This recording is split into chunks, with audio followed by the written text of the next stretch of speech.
এটাই কি ভবিষ্যতের সমুদ্রযুদ্ধের ছবি?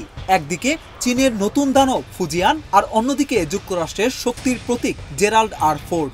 দু দেশই বলছে তাদের হাতেই আছে শক্তির আসল চাবি।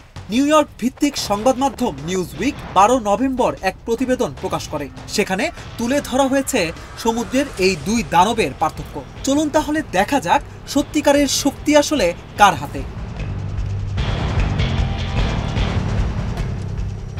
প্রথমে আসি আকারে। চীনের ফুজিয়ান দৈর্ঘ্যে প্রায় 1036 ফুট, ওজন 80,000 টনেরও বেশি, চলে ডিজেল আর টারবাইনের শক্তিতে, একসঙ্গে বহন করতে পারে 50টি যুদ্ধবিমান। অন্যদিকে রয়েছে যুক্তরাষ্ট্রের জেরাল্ড আর ফোর্ড, দৈর্ঘ্য 1106 ফুটের কাছাকাছি, ওজন 1,12,000 টন।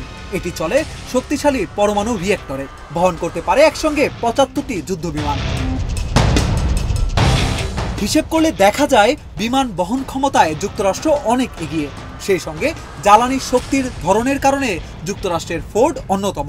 যেখানে চীনের ফুজিয়ানকে নিয়মিত জ্বালানি নিয়ে চলতে হয়, সেখানে একবার জ্বালানি নিলেই 20 বছর অনায়াসে চলতে পারে যুক্তরাষ্ট্রের ফোর্ড। এবার আসি প্রযুক্তিতে। দুটো জাহাজই ব্যবহার করছে আধুনিক ইলেকট্রোম্যাগনেটিক ক্যাটাপাল্ট, যা ভারী বিমানকে মুহূর্তে উড্ডয়ন করাতে পারে। ফুজিয়ান এই প্রযুক্তিতে নতুন। চীন বলছে এটি তাদের সবচেয়ে উন্নত জাহাজ। ইলেকট্রোম্যাগনেটিক প্রযুক্তি, শক্তিশালী রাডার আর স্টেলথ যুদ্ধবিমান সবই রয়েছে পরীক্ষায়। কিন্তু ফোর্ড ইতিমধ্যে এই প্রযুক্তি বাস্তবে ব্যবহার করছে। উন্নত রাডার, সেন্সর, দ্রুত উড্ডয়ন ব্যবস্থা সব মিলিয়ে এটি বিশ্বের সবচেয়ে আধুনিক যুদ্ধ জাহাজ। তাহলে বলাই যায় প্রযুক্তির যুদ্ধে ফোর্ডকে হারাতে এখনো অনেকটা পথ পাড়ি দিতে হবে চীনকে। ফুজিয়ান এখনো পরীক্ষামূলক পর্যায়ে রয়েছে। চীনের লক্ষ্য দক্ষিণ চীন সাগরে নিজেদের প্রভাব আরও শক্ত করা। অন্যদিকে ফোর্ড ইতোমধ্যেই বিশ্বের বিভিন্ন অঞ্চলে মোতায়েন হয়েছে, আটলান্টিক, ভূমধ্যসাগর, মধ্যপ্রাচ্য। যেখানে এই সংকট, ফোর্ড দেখিয়েছে যুক্তরাষ্ট্রের উপস্থিতি। এখানে অভিজ্ঞতার দিক থেকেও যুক্তরাষ্ট্র অনেকটা এগিয়ে আছে।